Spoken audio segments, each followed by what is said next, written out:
ओम नमः शिवाय, जय महाकाल। आप सबको पता है कि सावन का बहुत ही प्यारा सा महीना चल रहा है और आ गई है सावन की आखिरी अष्टमी, जो कि इस पूरे पर्व को, पूरे महीने को बहुत खास और बहुत विशेष बनाती है। इस बार की जो सावन की आखिरी अष्टमी है वो 24 अगस्त 2023 को है।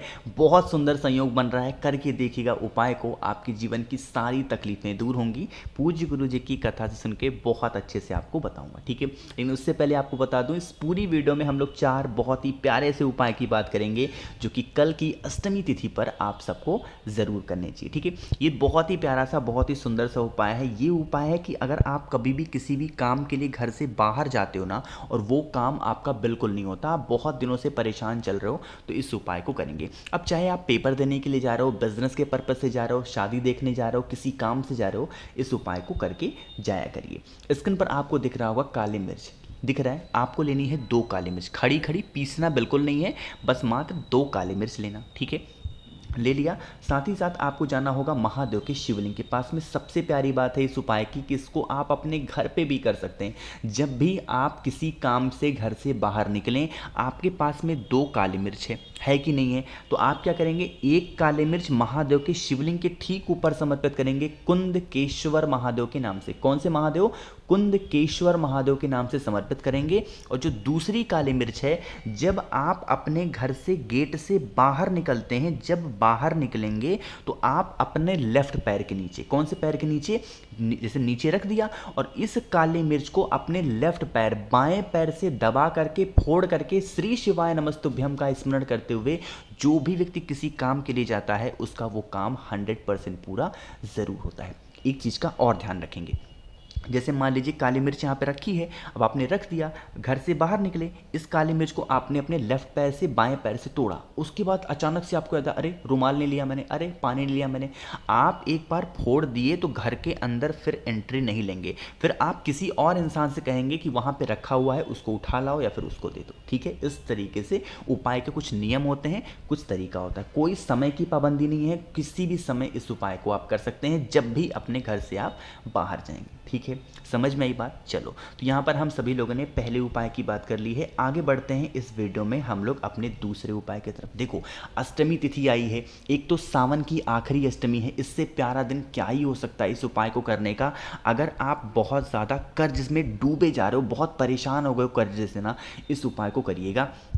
देखो, यहाँ पर एक इंसान आपको दिख रहा है जो बिल्कुल कर्ज से बिल्कुल परेशान है, ऐसा होता है हर किसी के साथ। तो आपको क्या करना है, लेना होगा इस तरीके से सफ़ेद तिल। इस उपाय के लिए हमें काला तिल नहीं लेना है, हमें लेना है सफ़ेद तिल। क्योंकि भैया कितने दाने, तो यहाँ पर दाने की भी कोई बात नहीं है, मात्र 1 चुटकी आपको लेनी होगी सफ़ेद तिल के दाने, ठीक है। ले लिया। अब इस सफ़ेद तिल के दाने के साथ आपको लेना होगा बेल का गूदा। अब इस टाइम पे तो बेल का सीज़न ख़त्म हो गया है, वरना मैं आपसे कहता कि बेल का फल खरीदो, उसको तोड़ो, सुखाओ और गूदा तैयार करो। तो इस तरीके के जो बेल के गूदे हैं मार्केट में ईजिली आपको अवेलेबल मिल जाएंगे, कोई दिक्कत नहीं होगी। आपको लेने होंगे 9, ठीक है।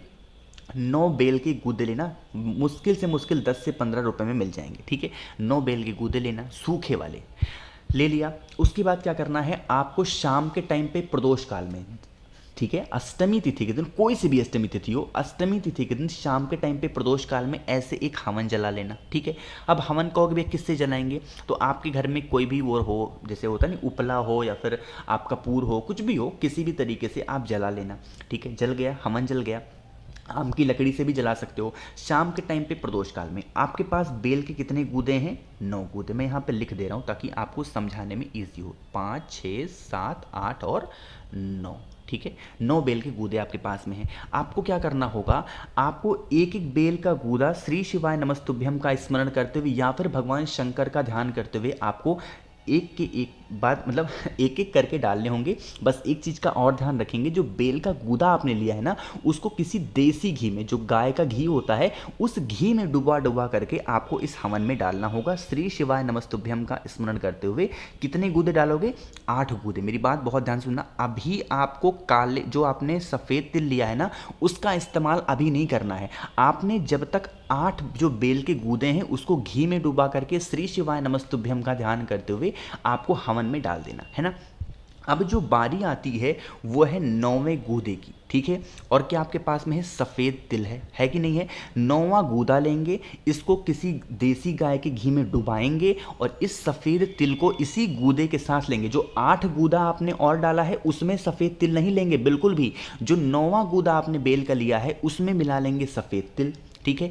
मिला करके भगवान शंकर और माता सती, किसका, भोले शंकर और माता सती यानी माँ पार्वती का स्मरण करते हुए, और जो भी व्यक्ति आपका पैसा वापस नहीं कर रहा, जिस भी कारण से आप कर्जे में डूबे जा रहे हो, उस कारण का स्मरण करते हुए या फिर उस व्यक्ति का नाम लेकर के हवन सामग्री में आपको वह सारी चीज़ों को डाल देना है, समर्पित कर देना है। करके देख लीजिएगा, वो व्यक्ति मात्र 15 दिन में आपको ऐसी खबर देगा जिससे जो आपका कर्जा होगा वो चुकना स्टार्ट हो जाएगा। बात आई समझ में। तो इस उपाय को करेंगे। एक चीज़ का और ध्यान रखेंगे, अगर यह कर्ज आपने अपने ऐशो आराम के लिए लिया था, यानी कि बिना ज़रूरत के ऐसे ही सिर्फ पैसे उड़ाने के लिए लिया था, तो इस उपाय को मत करना, क्योंकि महादेव भी उसी की बात मानते हैं, उसी की सहायता करते हैं जो सच में परेशान है। आपने अपने खुद के खर्चे के लिए, आपने घूमने फिरने के लिए अगर कर्जे वर्जे लिए थे तो इस उपाय को करने की ज़रूरत नहीं है। फिर आपको अपने मेहनत से, अपने कर्म करके ही उस कर्ज को लौटाना पड़ेगा, है ना। चलो, तो यहाँ पर हम सभी लोगों ने 2 उपाय की बात कर ली है। आगे बढ़ते हैं इस वीडियो में हम लोग अपने तीसरे उपाय की तरफ, है ना। लेकिन तीसरा उपाय क्या है, क्या बेनिफिट है, उससे पहले एक छोटा सा काम, और वो है वीडियो को करेंगे लाइक। जितने भी भाई बहन मेरी आवाज़ पहली बार सुन रहे हैं तो चैनल को सब्सक्राइब करिएगा, ठीक है। चलो, अब इस तीसरे उपाय के सबसे पहले बेनिफिट समझ लेते हैं, सबसे पहले फ़ायदे समझ लेते हैं।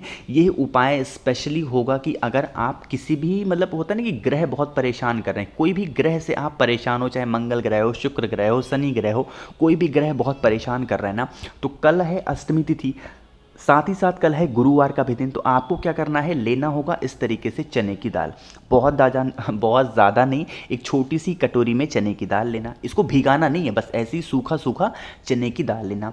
फिर आपको लेना होगा इस तरीके से एक गुड़ का टुकड़ा, थोड़ा सा बड़ा ही लेना गुड़ का टुकड़ा, है ना, बहुत बहुत बड़ा नहीं लेकिन बड़ा लेना। क्या करेंगे, जिस कटोरी में आपने ये लिया है चने की दाल को, उसी कटोरी में आपने उस गुड़ के टुकड़ों को भी रख देना है। और आपके घर के आसपास कोई भी गाय घूमती हो या फिर कोई गौशाला हो तो ले जा कर के चने की दाल को खिला देना। आप इतना कर लीजिएगा, 3 से 4 गुरुवार सिर्फ करके इस उपाय को देख लीजिएगा, आपको खुद फर्क नज़र आएगा कि आपकी लाइफ पहले कैसे हुआ करती थी और बाद में आपकी लाइफ कैसे हो गई, आपको पता भी नहीं चलेगा, है ना। जो भी व्यक्ति गुरुवार के दिन चने की दाल में गुड़ को मिला करके गौ माता को खिला देता है, उसके जीवन की सारी तकलीफें दूर होती हैं, उसको कभी भी कोई ग्रह बिल्कुल भी परेशान नहीं कर सकता। समझ में आई बात मेरी। तो इस उपाय को करिएगा, बहुत आसान सा, बहुत ही इफेक्टिव उपाय था। एक छोटी सी बात और बता दूं आपको कि अगर आपको ये चाहिए कि मेरे साथ सब कुछ अच्छा हो, तो गुरुवार के दिन कोई भी एक पीली चीज़, एक छोटी सी रुमाल ही ले लो, किसी भी ब्राह्मण देवता को, किसी पंडित जी को आप देना स्टार्ट कर दो। 4 गुरुवार देना स्टार्ट कर दो, कोई सी भी पीली चीज़। आपको देखना कि बहुत ज़्यादा आप आजीवन में आगे बढ़ोगे, कभी भी पीछे मुड़ने की ज़रूरत आपको नहीं पड़ेगी, ठीक है। चलो, तो यहाँ पर हम सभी लोगों ने 3 उपाय की बात कर ली है। आगे बढ़ते हैं इस वीडियो में हम लोग अपने चौथा उपाय क्या है वो बताऊंगा। लेकिन एक छोटी सी बात आपको ये बता दूं कि आप लोगों में से जिस भी लोगों को मुझसे फ़ोन पे बातें करनी है, मैसेज पे बातें करनी है, तो आप मुझे इंस्टाग्राम या फिर आप मुझे फेसबुक पे सेम आईडी से फॉलो कर सकते हैं, द नेचुरल प्लैनेट 108, ठीक है।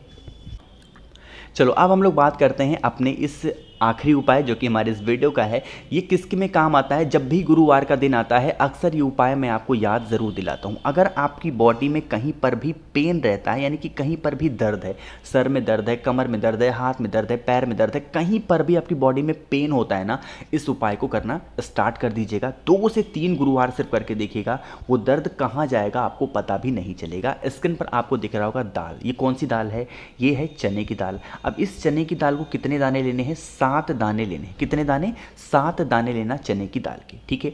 ले लिया। अब आपको उन चने की दाल को लेके जाना होगा महादेव के शिवलिंग के पास। उनके मंदिर में करना चाहो मंदिर में करो, घर पे करना चाहो घर पे करो। सुबह दोपहर शाम जब भी आपको मौका मिलता है कर सकते हैं। फेस रखना उत्तर दिशा यानी कि नॉर्थ डायरेक्शन। आपके पास में कितने टुकड़े हैं, 7 चने की दाल के दाने हैं, है ना। एक एक दाना आपको चढ़ाना होगा श्री शिवाय नमस्तुभ्यम का स्मरण करते हुए। किसका स्मरण? श्री शिवाय नमस्तुभ्यम का ध्यान करते हुए आपको समर्पित करना। समर्पित करने के बाद जल वगैरह कुछ नहीं चढ़ाना है, बस समर्पित करना, महादेव से हाथ जोड़ के विनती करना कि हमारी बॉडी में यहाँ पे पेन होता है, हम लोग बहुत परेशान हैं, बहुत मेडिसिन खा लिया, बहुत दवा खा लिया, आप हमें सही कर दें और इस चने की दाल को आप औषधि बना दें, आप अमृत बना दें। अपने अकॉर्डिंग पूजा पाठ कर लेना, परमिशन ले लेना।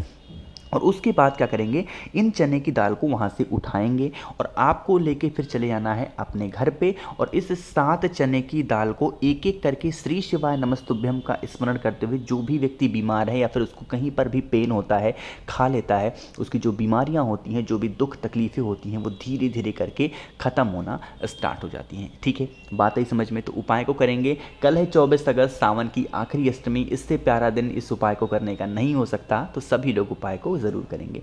कोशिश की अच्छा समझाने की। वीडियो पसंद आई हो तो लाइक करिएगा, कुछ पूछना हो, नहीं समझ में आया, नीचे कमेंट सेक्शन में पूछें, और जितने भी भाई बहन मेरी आवाज़ पहली बार सुन रहे हैं तो चैनल को सब्सक्राइब करिएगा।